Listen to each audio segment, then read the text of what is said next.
시청자 여러분 안녕하십니까? 한 주간의 주요 뉴스를 정리해드리는 채널K 뉴스 브리핑입니다. 도널드 트럼프 정부가 불법 체류 청년의 추방을 유예하는 다카 프로그램을 공식 폐지한다고 밝혔습니다. 80만 명에 달하는 다카 수혜자가 추방 위기에 직면한 가운데 한인 다카 수혜자는 1만 명이 넘는 것으로 집계되고 있습니다. 한편 한인단체를 비롯한 이민자 커뮤니티는 이에 반발하고 다카 폐지 철회를 요구하고 나섰고 뉴욕, 워싱턴 등 15개 주 법무당국이 소송을 제기했습니다. 이와 관련한 소식들 전해드립니다. 2012년 오바마 대통령의 행정명령으로 시행된 다카는 5년 만에 막을 내리게 됐는데요. 의회가 새로운 법안을 마련할 때까지 6개월 동안의 유예 기간을 두기로 했습니다. 보도에 김지수 기자입니다. 불법 입국한 부모를 따라 미국에 들어온 80만 명의 청년들이 미국에서 쫓겨나게 됐습니다. 도널드 트럼프 정부는 오늘 불법 체류 청년의 추방을 유예하는 다카 프로그램을 공식 폐지한다고 밝혔습니다. 다만 프로그램 폐지에 따른 당장의 혼선을 막고 의회가 후속 입법 조치를 할 수 있도록 6개월의 유예 기간을 두기로 했습니다. 다카 프로그램은 2012년 버락 오바마 대통령이 불법 체류 청년들을 걱정 없이 학교와 직장을 다닐 수 있도록 추방을 유예한 행정명령입니다. 최대 80만 명이 이 프로그램의 수혜를 받고 있습니다. 정부 결정에 따라 신규 노동 허가증 신청 및 발부가 중단되나 유예 기간에는 지금의 수혜 청년들에 대한 갱신은 이뤄집니다. 세션스 장관은 앞으로 후속 입법에 착수할 의회를 향해 이민 정책을 미국의 이익에 부합하도록 발전시킬 필요가 있다며 폐지 입법을 촉구했습니다. 앞서 트럼프 대통령은 오늘 오전 트위터 계정에 의회 일할 준비를 알아 다카라는 글을 올려서 폐지를 시사했습니다. 채널K 뉴스 김지수입니다. 트럼프 대통령이 다카 프로그램 폐지를 공식화한 가운데 한인 사회뿐 아니라 뉴욕 일원 이민자 커뮤니티, 또 애플과 구글 등 주요 기업 CEO들도 반발하고 나섰습니다. 민권센터는 5일 한인단체들과 함께 플로싱 사무실에서 공동 기자회견을 열고 트럼프 행정부의 다카 폐지에 대한 공식 입장을 밝혔습니다. 우선 트럼프 행정부의 실망스럽고 80만 드리머의 꿈을 산산조각 내버리는 결정에 슬픔을 금할 길이 없다며 우리는 결코 포기하지 않을 것이고 드리머와 수백만의 서류 미비자를 돕기 위한 활동을 멈추지 않겠다고 강조했습니다. 이들은 이날 오후 맨해튼 트럼프 타워 앞에서 대규모 집회를 열고 트럼프 행정부를 규탄했으며 다카 폐지 발표를 즉각 철회할 것을 요구했습니다. 뉴욕 한인회와 시민참여센터 등도 연방 의원들의 서한 보내기 운동을 통해 드리머들을 보호하기 위한 법안을 하루속히 통과시킬 것을 촉구하기로 했습니다. 애플과 구글, 페이스북 등 실리콘밸리 주요 기업들의 최고 경영자들도 집단 반기를 들었습니다. 마크 저커버그 페이스북 CEO는 다카 폐기 결정은 젊은이들에게 아메리칸 드림을 제공하고 어두운 생활에서 벗어나도록 독려하며 정부를 신뢰하도록 하려는 노력을 잔인하게 짓밟는 것이라고 강력히 비난했습니다. 한편 오바마 대통령도 다카 폐지 결정에 즉각 잘못되고 잔인한 것이라고 밝히고 의회에 적절한 구제법을 만들 것을 요청했습니다. 한편 다카 폐지 소식이 전해지자 15개 주 법무당국은 일제히 소송을 제기했습니다. 하지만 트럼프 대통령은 재고란 없다고 못을 박았습니다. 6일 AP통신은 뉴욕, 매사추세츠, 워싱턴, 커네티컷, 델라웨어를 비롯 일리노이, 아이오와, 노스캐롤라이나, 오리건, 펜실베니아 등 15개 주가 뉴욕 동부 연방지방법원에 다카 관련 소송을 냈다고 전했습니다. 원고인 퍼거슨 워싱턴주 법무장관은 트럼프 행정부의 1차 반이민 행정명령에서도 가장 먼저 소송을 제기한 바 있습니다. 퍼거슨 장관은 연방정부의 행동은 이민자의 적법한 권리 절차를 침해한다며 다카 적용을 위해 제출한 정보로 불이익을 받는 건 부당하다고 말했습니다. 그러나 트럼프 대통령은 이날 다카 폐지를 다시 검토해볼 의향이 있느냐는 기자의 질문에 재고는 없다고 답한 것으로 워싱턴 포스트가 전했습니다. 트럼프 대통령은 전날 성명에서도 이민개혁 추진을 위한 최우선 순위는 미국인 근로자와 그 가족을 위한 일자리, 임금, 안전을 개선하는 일이어야 한다고 밝혔습니다. 트럼프 대통령은 이제 의회는 미국인 일자리와 민주주의와 안전을 최우선에 두는 책임 있는 이민 개혁을 추진할 기회가 있다며 다카 폐지 이후 대체 입법을 의회에 촉구했습니다. 지난 16년 동안 좌절됐던 드림 액트가 다카 폐지에 힘입어 통과될 수 있을지 귀추가 주목되고 있습니다. 민주당에서는 드림 액트를 모든 주요 법안에 포함시켜 어떻게든 처리하겠다는 계획입니다. 트럼프 대통령의 다카 폐지 결정이 발표되자 6일 찰스 슈머 연방 상원 의원은 하원 민주당 지도부와 함께 회견을 열어 공화당이 드림 액트 표결 기회를 만들지 않을 경우 현재 상원에서 계류 중인 모든 주요 법안에 드림 액트를 첨부하겠다고 경고했습니다.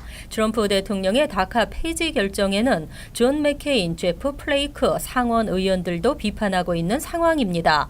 드림 액트 법안이 번번이 실패했던 하원의 벽도 하원 의장 폴 라이언이 다카 폐지에 반대하는 인물인데다 이번 다카 폐지로 히스패닉 유권자들이 공화당에 등을 돌릴 수 있다는 위기감이 공화당 내부에 퍼지고 있는 것으로 알려졌습니다. 더구나 트럼프 대통령의 애매모호한 정치적 제스처도 공화당으로선 뚜렷한 판단을 내리기 어려운 요인으로 지적되고 있습니다. 세션스 장관이 다카 폐지를 발표한 날 오후 트럼프 대통령은 트위터에 다카를 합법화하라는 글을 올렸습니다. 의회에 합법화를 요구한 것입니다. 한편 현재 의회가 처리해야 할 가장 시급한 법안은 예산안으로 예산안이 통과돼야 다음 달부터 시작되는 새 회계년도 정부 운영이 가능해집니다. 다음 주 상원 법사위원회에서는 다카 관련 청문회가 열릴 예정입니다. 수확의 계절을 맞아 뉴저지 늘푸른 농장이 경로 대잔치를 개최했습니다. 다채로운 공연과 함께 식사를 대접하고 참석한 어르신 모두에게 농장에서 수확한 과일을 선물했습니다. 지한샘 기자가 보도합니다. 뉴저지 트렌튼 근교에 있는 늘푸른 농장. 오늘 이곳을 찾은 1,500여 명의 한인 어르신들은 농장 측에서 마련한 식사와 공연으로 즐거운 하루를 보냈습니다.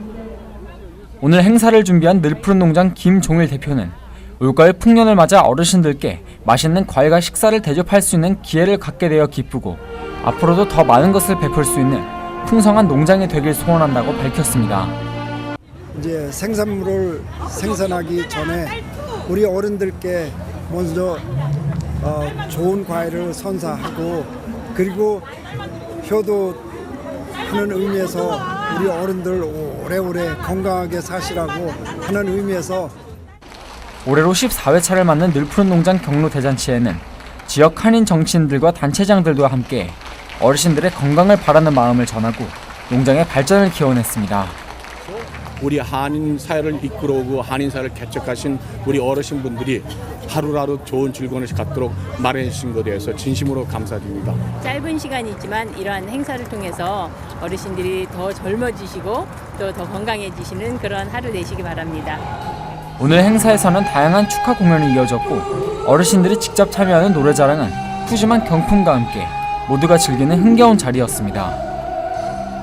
늘푸른 농장은 행사에 참석한 모든 분들께 농장에서 직접 수확한 과일을 선물로 증정하며 어르신들의 돌아가는 발걸음도 훈훈하게 만들었습니다.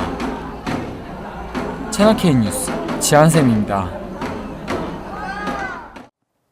뉴저지 39지역구에서 주 하원에 도전하는 제니 정 후보가 한인사회의 지지를 당부했습니다. 정 후보는 한인들이 어려움에 처했을 때 손을 내미는 정치인이 되고 싶다고 밝혔습니다. 보도에 김지수 기자입니다. 뉴저지 주하원에 도전하는 제니 정 후보는 주하원으로 가는 길이 쉽지 않다며 한인들의 후원과 투표 참여가 절실하다고 밝혔습니다. 2015년 클로스터 시의원에 당선돼 현재 시의원으로 활발한 활동을 하고 있는 제니 정 후보는 버겐 카운티 북부 한인 밀집 지역이 포함되어 있는 39 선거구에서 민주당 후보로 주하원에 도전합니다. 39 선거구는 공화당의 텃밭이지만 최근 트럼프 대통령에 대한 반대 여론이 높아 그 어느 때보다 민주당 후보의 당선 가능성이 높아져 있습니다. 제니 정 후보는 미국 사회에서 한인으로 자라온 사람으로서 두 나라의 완벽한 다리가 되고 싶다며 한인들이 힘들고 도움이 필요할 때 필요한 사람이 되고 싶다고 말했습니다. 이번에는 허윤이랑 저랑 한국인들이 2명이 나왔지만요. 여기 39회는 아직 힘든 곳입니다. 그래서 한 사람이라도 꼭 투표를 해주셔야지만 제가 완벽하게 당선이 될 거라고 생각합니다. 그러니까 오늘 회견에는 포트리 시의원에 도전하는 폴윤 후보와 39 선거구에서 주 상원에 도전하는 린다 슈와저 후보가 함께 자리를 하고 한인 사회의 지지를 호소했습니다. 이 나라에서는 투표한 사람들은 다 받고 투표 안 한 사람들은 nobody hears their voices. And 이번에 if I'm expected to win, if you have a greater even margin of victory, 그게 한인 커뮤니티의 힘을 보여주는 것이에요.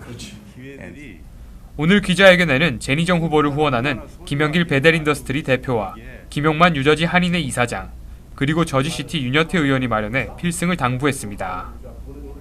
올해 치러지는 본선거는 11월 7일입니다. 채널 K 뉴스 김지수입니다. 그동안 한국에 거주하면서도 지원받을 수 없었던 재외국민 영유아 보육비가 9월부터 지원되고 있습니다. 한국 내 어린이집 또는 유치원을 다니는 재외국민 아동이라면 보육료와 유아 학비가 지원됩니다. 이번 달부터 0에서 5세 재외국민 아동이 한국 내 30일 이상 거주할 목적으로 주민등록을 마친 경우 보육료를 신청하면 지원을 받을 수 있게 됐습니다. 지금까지 재외국민은 보육료, 육아학비 지원 대상에서 빠져 있었습니다. 단 해외이주법 제12조에 따라 영주 귀국 신고 후 주민등록번호를 발급받은 경우 지원이 가능했고 2015년 주민등록법 개정으로 재외국민도 주민등록을 할 수 있게 되면서 최근 보육료, 육아학비를 지원해달라는 요구가 늘어나는 추세였습니다. 이에 국가인권위원회와 사회보장신설 변경협의회가 3에서 5세 누리과정 지원을 각각 권고 결정하고 보건복지부도 보육에 대한 국가 책임을 강화한다는 취지로 0에서 2세 유아의 보육료도 함께 지원하기로 했습니다. 즉 0에서 5세 사이 재외국민 아동 모두가 지원을 받을 수 있게 된 것입니다. 단 재외국민에 대한 보육료, 육아학비는 국내 어린이집, 유치원을 다닐 경우에 지원되며 장기간 해외 체류 시에는 지원되지 않습니다. 올해 코리안 퍼레이드에는 빌 드블라지오 뉴욕시장이 그랜드 마샬로 참가합니다. 코리안 퍼레이드가 정착되고 한인 사회에 단합된 힘을 보여주게 됩니다. 뉴욕 한인회에 따르면 오는 10월 7일 맨해튼에서 펼쳐지는 코리안 퍼레이드에 빌 드블라지오 뉴욕시장이 그랜드 마샬로 참석하기로 했습니다. 김민선 회장은 최근 드블라지오 시장을 직접 만나 참석을 확답받았다고 말했습니다. 드블라지오 시장은 특별한 일이 없는 한 처음으로 50만 뉴욕 한인들의 최대 축제인 코리안 퍼레이드와 함께하게 될 것이라고 말한 것으로 전해졌습니다. 드블라지오 시장은 2014년 퀸즈 한인회 주최 설날 퍼레이드에 참여한 바 있습니다. 하지만 코리안 퍼레이드 최선두에 서는 것은 처음입니다. 드블라지오 시장의 전임인 마이클 블룸버그 시장과 루돌프 줄리아니, 데이빗 딩킨스, 에드워드 카치 등 역대 시장들도 모두 코리안 퍼레이드에 직접 참석한 바 있습니다. 뉴욕 한인회가 주최하고 뉴욕 한국일보가 주관하는 코리안 퍼레이드는 오는 10월 7일 정오 맨해튼 아메리카 애비뉴를 따라 38에서 27 스트리트까지 화려하게 펼쳐집니다. 뉴욕시 음식물 쓰레기 분리수거 프로그램이 다음 달 2일부터 시행됩니다. 플러싱 베이 테라스, 와이스톤, 프레시메도우, 칼리지 포인트 등 퀸즈 대부분 지역으로 확대 시행됩니다. 또 써니사이드, 우드사이드, 롱아일랜드 3 등은 10월 30일부터 음식물 쓰레기 분리수거가 시행된다고 합니다. 단독주택과 9가구 이하인 아파트는 음식물 쓰레기 분리수거가 자동으로 등록됩니다. 분리수거에 대한 내용 살펴보시기 바랍니다. 이상으로 채널 K 뉴스 브리핑을 마칩니다. 시청해주신 여러분 고맙습니다.